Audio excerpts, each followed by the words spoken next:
ആദ്യം പറയുന്നത് അപമാനമല്ല, അഭിമാനമാണ്. ആ അഭിമാന ബോധത്തോടുകൂടി ഈഴവത്തി പറ്റ ഈഴവനാണെന്ന് പറഞ്ഞുകൊണ്ട് മറ്റുള്ളവരുടെ ആരുടെയും അവകാശം വേണ്ട, നമുക്ക് അർഹതപ്പെട്ട വിദ്യാഭ്യാസ നീതി, രാഷ്ട്രീയ നീതി, സാമ്പത്തിക നീതി. ഇടുക്കി തന്നെ സ്ഥാനാർത്ഥിയെ നിർത്തി ഒരാളെ മാത്രമേ ഈഴവനുണ്ടെന്ന് ഞാൻ മനസ്സിലാക്കുന്നത്. ആ മണിയാശാനെ നിർത്തിയില്ല. ആ മണിയാശാനെ നിർത്തിയതിന് പുഷ്പം പോലെ ജയിച്ചാണ്. ആ മണിയാശാനെ നിർത്തില്ല.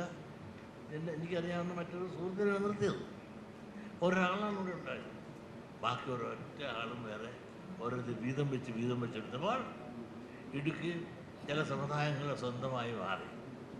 നമുക്കെല്ലാം വോട്ടുകുത്തി യന്ത്രങ്ങളാണ്. നിങ്ങൾ ആളെണ്ണം നോക്കും.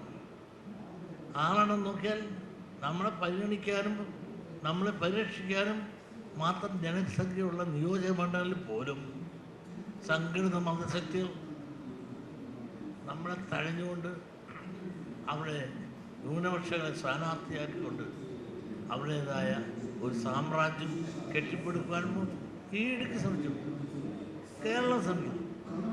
അപ്പോൾ ഇത് കാണാനും കണ്ണു തുറന്ന് മനസ്സിലാക്കുവാനും അതിനെപ്പറ്റി ചർച്ചകളും സംവാദങ്ങളും നടത്തുവാൻ, സാമൂഹ്യ സത്യങ്ങൾ മനസ്സിലാക്കാൻ ഉള്ള ചർച്ചകളും സംവാദങ്ങളും വർത്തമാനകാലത്ത് വളരെ അനിവാര്യമാണ്.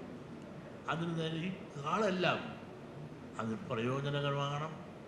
നിങ്ങളെ ഐശ്വര്യത്തിൻ്റെയും സമ്പദ് സമൃദ്ധിയുടെയും വളർച്ചയുടെ ഐശ്വര്യ ഗോപുരമായി എന്ന് ഈ പ്രസ്ഥാനം വളരുകയും